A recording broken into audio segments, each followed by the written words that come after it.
AP ముఖ్యమంత్రి ఇక్కడ తెలంగాణ ముఖ్యమంత్రి. తెలంగాణ ముఖ్యమంత్రి ఏమంటుండు? ఎవరెన్ని కుట్రలు చేసినా నీటి వాటాలు వదులుకోం. గోదావరి కృష్ణా జలాల్లో రాజీ పడేదే లేదు. సీఎం రేవంత్ వాటా సాధించే వరకు ఎవరి బెదిరింపులకు లొంగేది లేదు.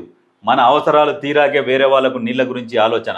శ్రీశైలం, నాగార్జున సాగర్, శ్రీరామ్ సాగర్, కోయిల్ సాగర్తోనే వరి దిగుబడులు. రాజకీయ ప్రయోజనాల కోసం కొందరు సెంటిమెంట్లు రెచ్చగొడుతున్నారని ఫైర్. రాజకీయ ప్రయోజనాల కోసం సెంటిమెంట్లు రెచ్చగొట్టేది ఎవరంటే వాళ్లకు వెన్నతో పెట్టిన విద్య టీఆర్ఎస్ అలియాస్ బీఆర్ఎస్ అలియాస్ ఇప్పుడు బీజేపీ. వాళ్ళే రెచ్చగొడతారు. ఇంకెవరున్నారు? ఎంతసేపటికి గతంలో కృష్ణా జలాలల్లో మన వాటా ఎంత? 299 టీఎంసీలకు సంతకం పెట్టేసి వచ్చి మళ్ళా వాళ్ళు గుంజుకపోతున్నారు అని మాట్లాడుతున్నారు. ఇచ్చేది ఇచ్చి ఎత్తుకపోతుర్రట. ఇది దొంగాట. ఇక్కడ చంద్రబాబు నాయుడు ఏమంటున్నాడు? వరద నీటితోనే బనకచెర్ల ప్రాజెక్టు కట్టుకుంటామంటే అభ్యంతరాలు ఎందుకు చంద్రబాబు? వరద కష్ట నష్టాలు భరించాలి కానీ ఆ ఫ్లడ్తో ప్రాజెక్టులు కట్టుకోవద్దా?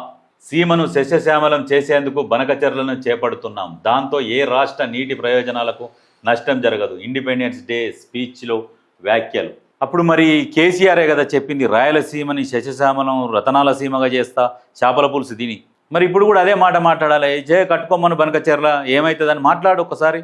మేము సహకరిస్తాం అన్నిటికీ అని చెప్పేసి అప్పుడు ఆ మాట్లాడినాక ఆ మాటలు ఇప్పుడు ఎందుకు వస్తలేవు? మరి రాజకీయ లబ్ధి కోసం, రాజకీయ అవసరాల కోసం తెలంగాణని మొత్తం తాకట్టు పెట్టిన వ్యక్తి ఎవరన్నా ఉన్నారంటే అది కేసీఆరే. లాస్ట్కు ఇంకోరన్నా కొన్ని లక్షల కోట్లు ఇస్తామంటే తెలంగాణను కూడా రాసిచ్చిపోతుండే ఆయన చేతులుంటే. అటువంటి వ్యక్తి